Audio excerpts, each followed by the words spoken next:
Government వచ్చి 11 నెలలు దాటుతుంది, అయినా ఏం చేయట్లేదని వైసీపీ మాట్లాడుతున్నారు. అది చాలా తప్పండి. పథకాలు ఎందుకు ఇవ్వట్లేదు సార్? పెన్షన్ 4000 చేశారండి, ఫ్రీ ఇస్తున్నారు సార్, గ్యాస్ డబ్బులు వేస్తున్నారు, అన్నా క్యాంటీన్లు పెట్టారు. ఈ 11 నెలలకే చాలా అభివృద్ధి జరుగుతుంది సార్. ఇప్పుడు అభివృద్ధి పనులు కూడా చాలా వేగవంతంగా జరుగుతున్నాయి. పోలవరమే గానీ, అమరావతి గానీ ఇదంతా చాలా చక్కగా జరుగుతుందండి. వాళ్ళు అంటున్నారు మేము ఉండుంటే అసలు చెప్పినవన్నీ ఇచ్చేసే వాళ్ళం, అది ఇదని మాట్లాడుతున్నారు. ఏమి ఇచ్చేస్తారండి? అప్పుడు ఆ ప్రభుత్వంలో అయితే చాలా మంది అన్యాయం అయిపోయారండి. మరి ఈ ప్రభుత్వంలో అయితే ప్రెజెంట్ అందరికీ బాగానే ఉంది. మరి అలానే తప్పుడు సమాచారం మాత్రం అది చాలా రాంగ్ అండి. వాళ్ళు ఎప్పుడు ఇచ్చారు? ఒకసారి వాళ్ళు కూడా పెన్షన్లు 250 చేసి పెంచారు. ఈ ప్రభుత్వం ఒకసారి ఇచ్చింది సార్.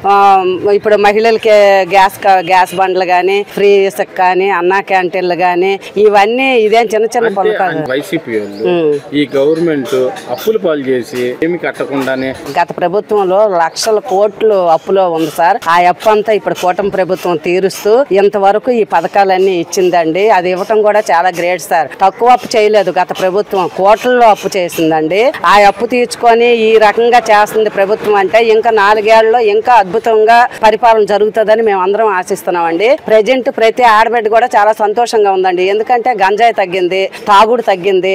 ఇప్పుడు అర్ధరాత్రిగా రోడ్డు మీదకి వెళ్ళినా కూడా ఎటువంటి ఇబ్బంది లేకుండా వస్తున్నాం సార్. ఒకప్పుడైతే చాలా భయపడిపోయేవాళ్ళం, ఏ రోడ్డు మీద ఎవడ అడ్డుపడతాడా, ఏ మహిళల్ని ఏమి చేస్తారా అని భయపడ్డాము. ఇప్పుడు ఈ కూటమి ప్రభుత్వం వచ్చిన 11 నెలల నుంచి కూడా ప్రశాంతంగా ఉంది సార్. ఎక్కడ గొడవలు గాని, గంజాయి గాని ఏమీ లేదు సార్. అంతా ఎక్కడికెక్కడ సీసీ కెమెరాలు పెట్టి ప్రతి దానికి బందోబస్తు బాగా పెడుతున్నారు సార్. గతంలో ఎలా ఉండేది? గతంలో అసలు రోడ్డు మీదకి వెళ్ళాలంటే భయం వేసేదండి. ఎవరికి చెప్పుకోవాలో కూడా తెలిసేది కాదు. అప్పుడు పోలీస్ వ్యవస్థ అంటే ఆ నాయకులను బట్టే వాళ్ళు కూడా చేసేవారు అనుకోండి, వాళ్ళని అంటానికి తప్పులేదు. ఇప్పుడు మేము ఒక ఫోన్ కాల్ చేస్తే చాలు 10 మంది 20 మంది పోలీసులు వచ్చి స్పాట్ లోకి వచ్చేస్తున్నారు సార్. ఇప్పుడు అంత కన్వీనియంట్ గా ఉంది సార్. ఈ 11 నెలలు ఎలా ఉందనేది రాష్ట్ర ప్రజలందరూ కూడా చూస్తున్నారు. ఏదైతే మేనిఫెస్టోలో పెట్టారో ఉచిత సిలిండర్ ఇచ్చారా, 3000 రూపాయల పెన్షన్ 4000 రూపాయలు ఒకే టైంలో పెంచారా, ఇలా 1 by 1 చేసుకుంటూ వస్తుంది కదా ఈ ప్రభుత్వం. నువ్వు చెప్పిన దానికి సంవత్సరానికి 250 రూపాయలు నువ్వు పెంచావు. 3000 రూపాయలు పెంచిన అన్నావు, 250 రూపాయలు సంవత్సరానికి పెంచావు. కానీ కూటమి ప్రభుత్వం ఏం చేసింది? వచ్చిన వెంటనే 7000 రూపాయలు పెన్షన్ ఇచ్చింది కదా, ప్రతి నెల 4000 పెన్షన్ ఇస్తుంది కదా, సంక్షేమాలు కూడా చేస్తున్నారు కదా. ఇంకా దానికి టైం కావాలి కదా కొంచెం. మీరు చేసిన ఈ దోపిడీ అంతా కూడా పూడ్చుకుంటూ రావాలంటే ఒక్కొక్క స్టెప్ ఎక్కాలంటే ఒక్కొక్క స్టెప్ మెట్లు కట్టుకుంటూ రావాలి. కాబట్టి ఒక్కొక్క పథకం ఖచ్చితంగా వదులుతారు. రానున్న 1 సంవత్సరంలో మిగతాయి కూడా వదులుతారు. కూటమి ప్రభుత్వం ఏదైతే హామీ ఇచ్చిందో అదంతా కూడా వాళ్ళు నెరవేర్చడానికి రెడీగా ఉన్నారు. పథకాలు ఇవ్వలేదు కానీ రాష్ట్రాన్ని మాత్రం అప్పులు పాలు చేస్తున్నారు, అది ఇదని మాట్లాడుతున్నారు. ఇప్పుడు లోకేష్ బాబు గారు ఐటీ శాఖ మంత్రిగా ఉండి మొన్న మీరు కూడా చూశారు, దావోద్ వెళ్ళారు, ఎన్ని కంపెనీలు తీసుకొచ్చారు. అంతకుముందు మీరు ఉన్నప్పుడు ఏ మినిస్టర్ వెళ్ళి తీసుకొచ్చారు? కోడిగుడ్డు మంత్రి తీసుకొచ్చాడా?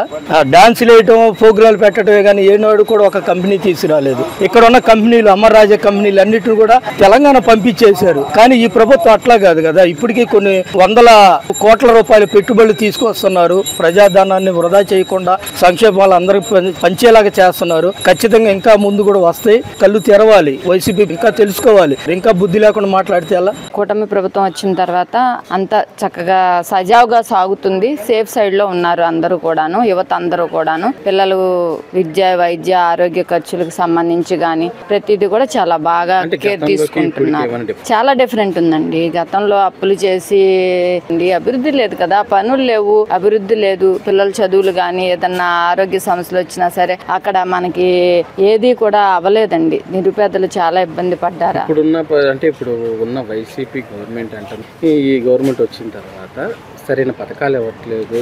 అదే మేము ఉండుంటే పథకాలు ఇచ్చేవాళ్ళం. చూసాంగండి 5 ఏళ్ళు ఎంత బాగా పథకాలు ఇచ్చి ఎంత అభివృద్ధి చేసి ఎంత అభివృద్ధి పదంలో ముందుకు నడిపించారో ప్రజలందరూ చూశారు. దానికి ప్రత్యేకంగా నేను చెప్పాల్సిన అవసరం ఏమీ లేదండి. రాపోవటం వల్ల చాలా చాలా చాలా చాలా సంతోషంగా ఉంది. ముందు జగన్మోహన్ రెడ్డి రాపోవటం అందరికీ కూడా చాలా మంచి జరిగింది. ఇప్పుడు సంవత్సరానికి 3 బండ్లు ఇవ్వటం మీకు ఎలా అనిపిస్తుంది?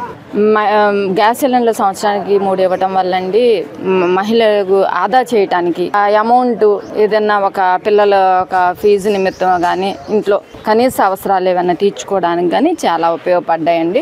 బుక్ చేసుకున్న ఒక అమౌంట్ కూడా మా ఖాతాలోకి జమ అయిపోవడం జరిగింది. అంటే ఫస్ట్ ఎంత పడిందో ఇప్పుడు ఎంత? 810 రూపాయలు పడింది సార్ ఫస్ట్.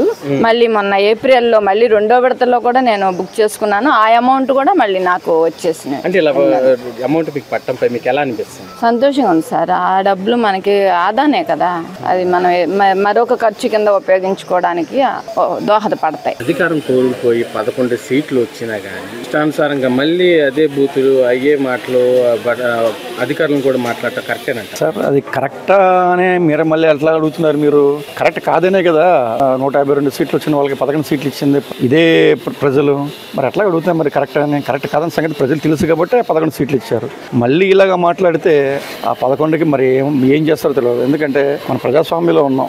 మహిళలను దుర్భాషలాడటం, ఇంట్లో వాళ్ళని దుర్భాషలాడటం, ఇవన్నీ చూసి అన్నిటికన్నా చాలా అంటే అసలు మళ్ళీ అధికారంలోకి వస్తే ఈ రాష్ట్రం కాదు నేనేమైపోతున్నాను అన్న భయంతో మాకొద్దు చాలు బాబు, రాజశేఖర రెడ్డి గారిని చూసి ఏదో నీకేసాం ఓటేసాం అని చెప్పేసి అనుకున్న ప్రజలు నువ్వు వద్దులే బాబు అని చెప్పేసి అని గౌరవనీయ మాజీ ముఖ్యమంత్రి జగన్మోహన్ రెడ్డి గారికి తెలియజేశారు. మళ్ళీ అదే భాష, మళ్ళీ అదే మాట, నేను వస్తే మళ్ళీ అధికారం తొలగిస్తాను, ఇవన్నీ అసలు సభ్య సమాజం ప్రజాస్వామ్యంలో ఉన్నామా లేదా అని కూడా మళ్ళీ ప్రతి అసహించుకునేలాగా మాట్లాడుతున్నారు. మళ్ళీ సరే లాండ్ ఆర్డర్ లేదు, గవర్నమెంట్ వచ్చిన తర్వాత దాడులు జరుగుతున్నాయి, ఇష్టం వచ్చిన కేసులు పెడుతున్నారు, వైసీపీ వాళ్ళు మాట్లాడారు. కూటమి ప్రభుత్వం వచ్చిన తర్వాత అన్నీ కూడా చట్టం తన పని దాన్ని చేసుకుపోతున్నట్టుగానే ఉంది కానీ ఎవరి మీద కక్ష సాధింపు చర్యలు అయితే చేయట్లేదు. కక్ష సాధింపుల్లో వీళ్ళలాగా తీసుకెళ్ళిపోయి భయపెట్టి అట్లాగేమో ఎవరూ చేయలేదు. చట్టం తన ఏదైతే జరిగిందో వాళ్ళ మీద ఏదైతే ఇంతకుముందు మాట్లాడారో అసభ్యపరంగా మాట్లాడారో ఆ కేసులు ఆల్రెడీ ఉన్నాయి. అవన్నీ ఒక పరంపర విచారణలో జరిగిన భాగం అవన్నీ. దాన్ని తప్పనిసరిగా ఆ విధంగా చట్టం తన పని చేసిపోతున్నప్పుడు మనం ఏం చేయదు. పర్సనల్గా గ్లడ్జీలపై తీసుకెళ్ళిపోయి ముఖ్యమంత్రిగా మాజీ ప్రెసిడెంట్ ముఖ్యమంత్రి గారిని అంతకుముందు తీసుకెళ్లి 6 నెలలు జైల్లో పెట్టి ఇవన్నీ కూడా పర్సనల్ గ్లడ్జీలు. అట్లాగే ఎవరు చేయలేదు కదండి. అలా చేస్తే అనుకోవచ్చు, అలాగేం చేయలేదుగా.